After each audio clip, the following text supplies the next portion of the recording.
নমস্কার বন্ধুরা, আলিয়াস লাভ কিচেনে সবাইকে স্বাগত। আজকে বানাবো খুব সহজ এবং একটা ফাঁকিবাজি রান্না। এই শীতে যখন বেশি রান্না করতে ভালো লাগবে না, এইরকম একটা রান্না করে দেখতে পারেন। বাড়ির ছোট বড় সবাই পছন্দ করবে। যখন আপনার ৫টা যখন রান্না করতে ভালো লাগছে না, এরকম একটা জিনিস বানাবেন, সবাই খেতেও পছন্দ করবে। আপনার কাজও কমে যাবে, অথচ বাড়ির সবার প্রশংসাটাও কুড়িয়ে নেবেন। সেজন্য আসুন এটা কিভাবে বানিয়েছি এটা দেখে নিই। ১ম এ একটু সাদা তেল গরম করে সামান্য আমি হলুদ দিয়ে দিলাম। এটা আমি ডিম দিয়ে রান্না করব যেহেতু ডিমটা আমি সেদ্ধ করে এর মধ্যে দিয়ে দিলাম। এখানে আমি ৪ টে ডিমের ব্যবহার করেছি। একটু তেলের মধ্যে হলুদটা আমি এইজন্য দিলাম, অনেক সময় দেখবেন ডিম ভাজবার সময় যদি দেয়া হয় একটু ছিটকে আসে। এই হলুদ, নুন একটু যদি তেলের মধ্যে দিয়ে দেওয়া হয় তখন ওটা কিন্তু আর ছিটকায় না। ওইজন্য এই হলুদের ব্যবহারটা আমি তেলের মধ্যে করেছি। তবে চাইলে আপনারা কিন্তু ডিমের মধ্যেও নুন হলুদটা মাখিয়ে নিতে পারেন। তো এটা আমার মনে হলো দেখিয়ে দিলে আপনাদের সহজ হবে, সেইজন্য আমি এই কাজটা আগে করলাম। এটা বেশি একটু লাল করে ভেজে তুলে নেব। খুব বেশি লাল করার দরকার নেই যে খুব একদম খুব ডিপ একটা লাল করতে হবে, উপরটা চামড়ার মতো হয়ে যাবে, এরকম করবেন না। একটু হালকা মতোও হবে অথচ চামড়াও হয়ে যাবে না। এইরকম অবস্থাতে আমি এই জিনিসটা তুলে নেব। এরপর বাকি যে তেলটা আছে এর মধ্যে আমি দিয়ে দেবো কয়েকটা আলু। কয়েকটা আলু আমি কিছুটা সেদ্ধ করে রেখেছি। সেদ্ধ করে রেখে একটু লাল, লাল করে ভেজে নেব।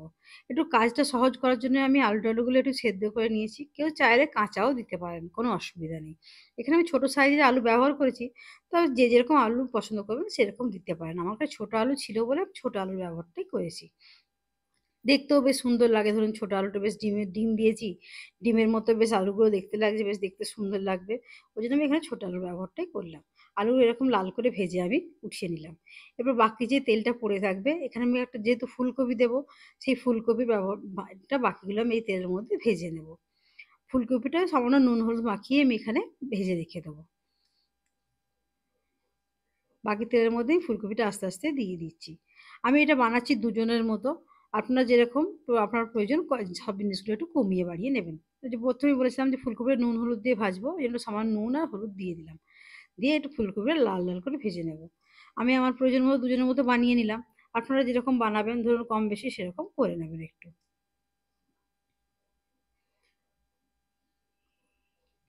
এরপর ফুলকপিটা দেখুন আমার মোটামুটি লাল হয়েই এসছে। এরপর আরেকটু লাল হয়ে গেলেই আমি ফুলকপিটা তুলে নেব। এর থেকে বেশি ভাজলে পোড়া, পোড়া হয়ে যাবে বড্ড বেশি। সেজন্য আমি এরকম অবস্থায় ভেজে তুলে নিচ্ছি। তবে ফুলকপিটা তবুও আমার একটু বেশি লাল হয়ে গেছে। যেহেতু তেলটা একটু কম ছিল বলে একটু হয়ে গেছে। তেলটা আরেকটু বেশি দিলে হয়তো এই জিনিসটা হতো না।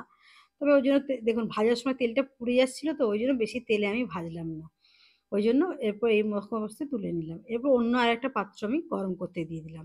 তার মধ্যে কিছুটা পরিমাণ সাদা তেল আমি দিয়ে দিলাম। এর মধ্যে কিছু গোটা গরম মসলা আর একটু জিরে এর মধ্যে ফোড়ন দিয়ে দিলাম। গোটা গরম মসলা, শুকনো লঙ্কা, তেজপাতা আর জিরে এইগুলো কটা জিনিস আমি ফোড়নে দিয়ে দিলাম। গোটা গরম মসলার মধ্যে দিয়েছি আমি একটু জয়িত্রী, একটু দারচিনি, ২-৪ টে লবঙ্গ আর ৪ টে মতো ছোট এলাচ।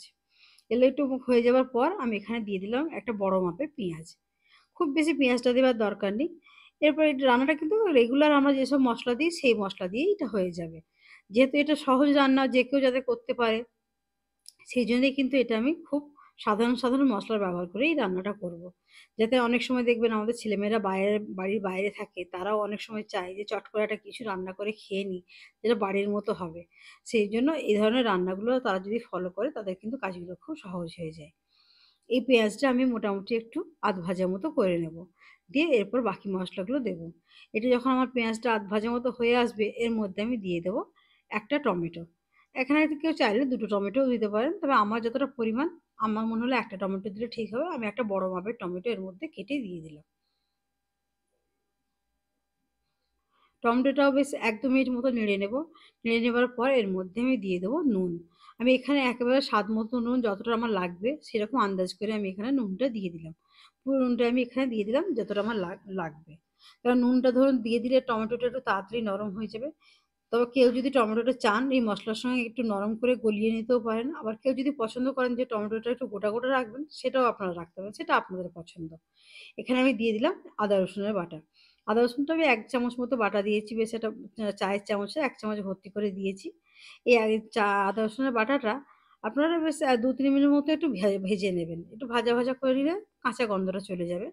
এরপর বাকি এর মধ্যে যে শুকনো মশলাগুলো যেগুলো বাড়িতে আমরা রোজ ব্যবহার করি, ধরুন লঙ্কা, হলুদ, জিরে, ধনে এইগুলোই দেবো, আর অন্য কিছু না। সামান্য হলুদ দিলাম, একটু লঙ্কা গুঁড়ো দিলাম, একটু জিরে গুঁড়ো দিলাম, একটু ধনে গুঁড়ো দিলাম। এগুলোই আমি দেবো। এর বাইরে আর কোনো মসলা এর মধ্যে আর কিছু লাগবে না। যাতে সবাই সহজেই এই জিনিসটা বাড়িতে চটজলদি বানাতে পারে সেরকম মসলার ব্যবহারই আমি এখানে করেছি। এটা একটুখানি ২-৪ মিনিট কষে নেওয়ার পর দেখবেন মসলাটার কাঁচা গন্ধটা চলে গেছে।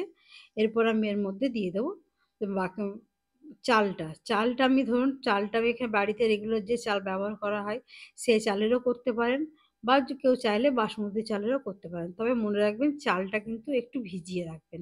০.৫ ঘন্টা ভিজিয়ে রেখে জলটা ভালো করে ঝরিয়ে রাখবেন। আমি এখানে ১ কাপ চাল নিয়েছি। ১ কাপ চালটা আমি ০.৫ ঘন্টা ভিজিয়ে রেখে ছাঁকনির মধ্যে দিয়ে জলটা ঝরিয়ে রেখেছিলাম। জলটা ঝরিয়ে রেখে এর মধ্যে আমি দিয়ে দিলাম। এইটা চালটা দেবার পরেও আমি ৩-৪ মিনিট মতো কষিয়ে নেব। খুব বেশিক্ষণ কষানোর কোনো প্রয়োজন নেই। কারণ মসলাটাও কষানো, চাল তো বেশিক্ষণ কষানোর কোনো প্রয়োজন নেই। ওইজন্য কষিয়ে আমি দিয়ে দিলাম। এবার যেহেতু আমার এখানে ১ কাপ চাল আছে, এখানে আমি ২ কাপ গরম জল দিয়ে দিলাম। এরপর গরম জলটা দিয়ে দেবার পর এর মধ্যে আমি সবজিগুলো দিয়ে দেবো এর মধ্যে। যে ভেজে রেখেছিলাম ফুলকপিটা, ফুলকপিটাও দিয়ে দেবো, আলুটাও দিয়ে দেবো।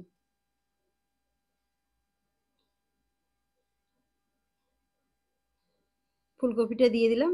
এরপর আলুটাও আমি এর মধ্যে দিয়ে দেবো।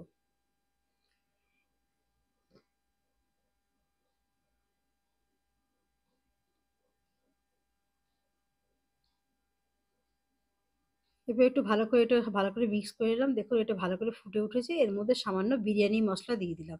একটা ভালো ফ্লেভারের জন্য বিরিয়ানি মসলা দিয়ে দিলাম। দিয়ে এরপর এটা ভালো করে ঢাকা দিয়ে একটু গ্যাসটা মিডিয়াম করে আমি রান্নাটা হতে দেবো। তবে মাঝে, মাঝে খুলে দেখবো যে আমার জলটা কতটা শুকিয়েছে। এবার কিছুক্ষণ পর ১০ মিনিট পর আমি খুলে দেখবো কতটা আমার জলটা শুকিয়েছে। দেখুন জলটা আমার অনেকটাই শুকিয়ে গেছে। এরপর একটু ওপর থেকে নিচে একটু নেড়ে দিলাম যাতে তলায় বসে না যায়। ওপর নিচে এটা যেন ভালোভাবে কুক হয়। সেটা নেড়ে দেবার পর এটা একটা লোহার এটার উপরে আমি ডিমগুলো ১ম এ সাজিয়ে নেব।